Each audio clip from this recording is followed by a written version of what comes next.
नमस्कार बच्चों, पुनः आपका मेरे हिंदी वीडियो चैनल हिंदी गुरु और गाइड डॉक्टर सिंह में स्वागत है।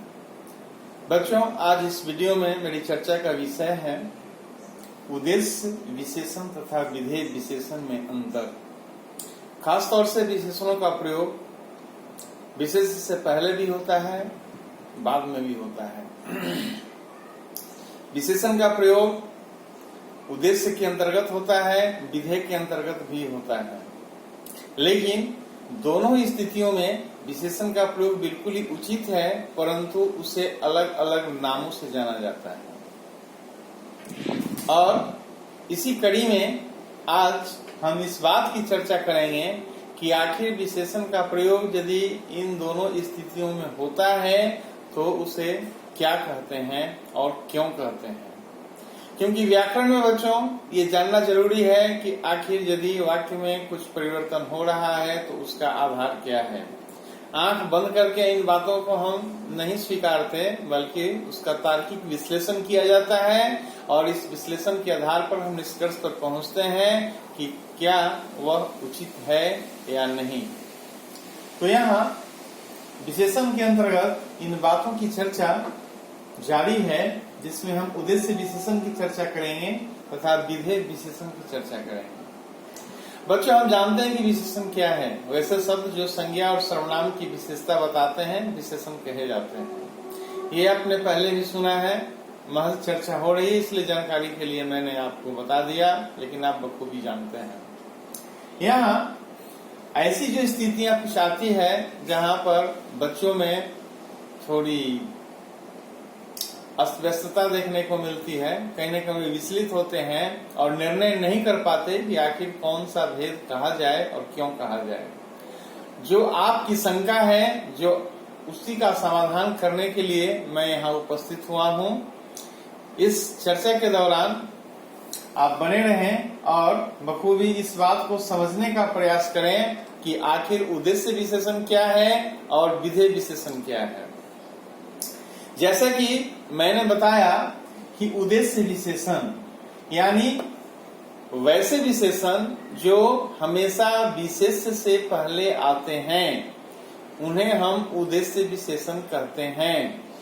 जाहिर सी बात है कि इनकी मौजूदगी वाक्य के जो अंग है उद्देश्य और विधेय, तो इनका जो स्थान होता है, इनकी जो मौजूदगी होती है, वह हमेशा उद्देश्य के अंतर्गत हुआ करती है। लेकिन जो विधेय विशेषण है वह वाक्य के जो अंग है विधेय, उसके अंतर्गत आता है, इसीलिए उसका नाम है विधेय। बच्चों, यहाँ समझने की आवश्यकता है। यदि आप इन दो स्थितियों को समझ लें तो फिर ये समझना बिल्कुल ही आसान है। यदि आपसे कोई पूछे आप तुरंत बताएंगे। परीक्षा में यदि ऐसे प्रश्न पूछे जाते हैं तो भी आप बता सकते हैं। यदि प्रतियोगी परीक्षाओं की बात करें तो उसमें भी बखूबी आप लिख सकते हैं कि सही उत्तर क्या होगा।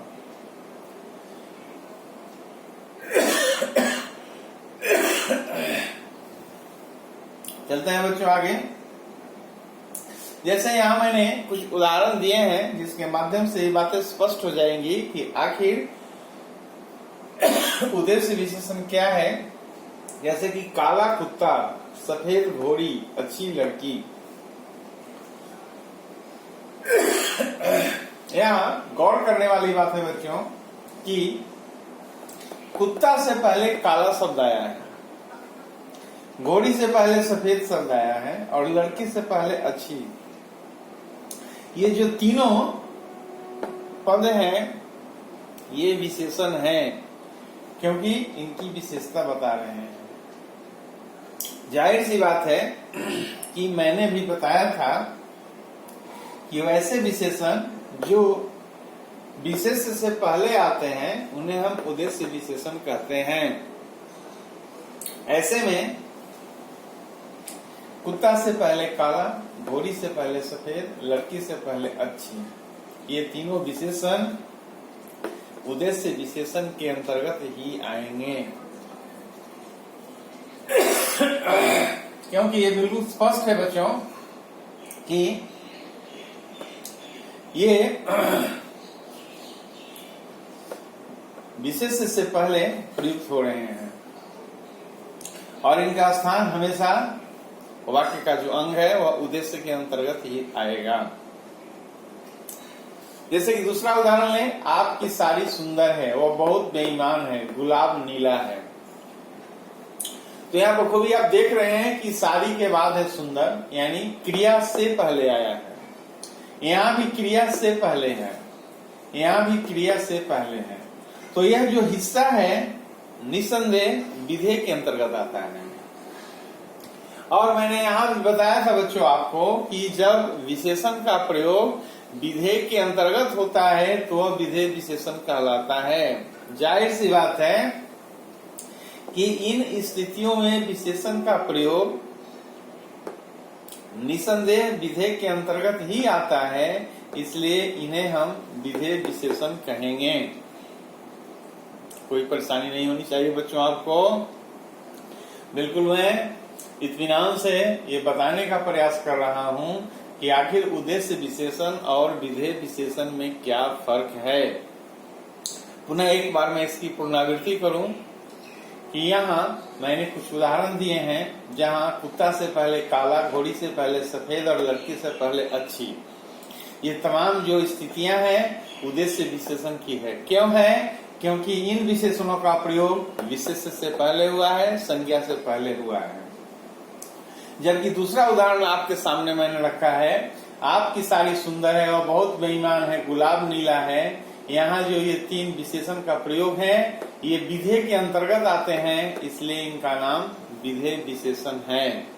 तो ये बिल्कुल साफ है बच्चों कि जब विशेषण का प्रयोग उद्देश्य के अंतर्गत आता है और संज्ञा से पहले आता है तो उसे हम उद्देश्य विशेषण कहते हैं, और जब विशेषण का प्रयोग विधेय के अंतर्गत आता है, क्रिया से पहले आता है, तो उसे हम विधेय विशेषण कहेंगे। और विधेय विशेषण की एक और खासियत है कि यह विशेषण संज्ञा के बाद आता है।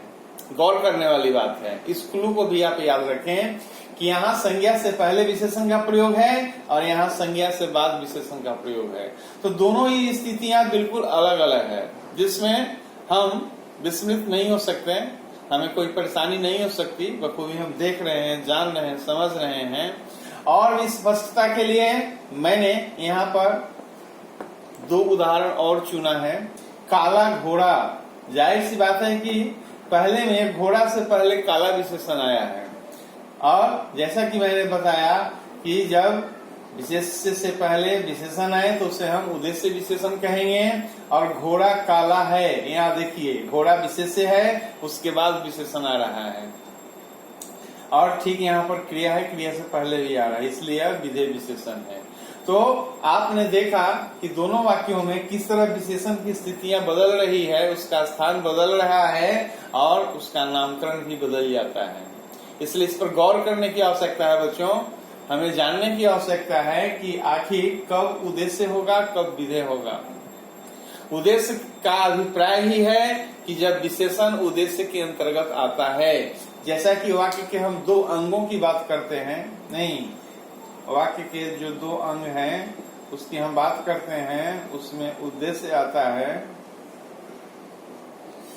और विधेय आता है।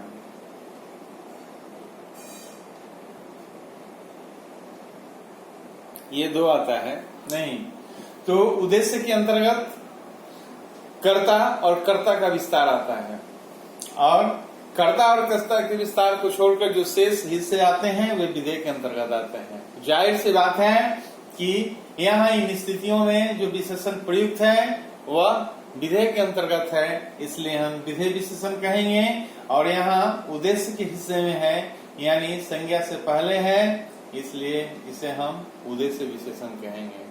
मैं उम्मीद करता हूँ बच्चों कि आपको तमाम ये बातें समझ में आ गई होगी, कोई कठिनाई नहीं होगी। यदि इसके बाद भी कठिनाई है तो निसंदेह आप हमें पूछ सकते हैं, क्योंकि यहाँ मैंने तमाम इन उदाहरणों के माध्यम से इस बिंदु पर प्रकाश डाला, इस विषय को स्पष्टता के साथ आपके सामने प्रस्तुत किया ताकि आपकी समस्या का निराकरण हो सके। उम्मीद है बच्चों आप इसे समझे होंगे, अन्यथा आप कमेंट करेंगे, इसे अपने दोस्तों के बीच शेयर करेंगे और सब्सक्राइब तो करेंगे ही आप, ताकि और नई नई जानकारियां आप तक पहुंचती रहे, आपसे लाभान्वित होते रहें। धन्यवाद बच्चों।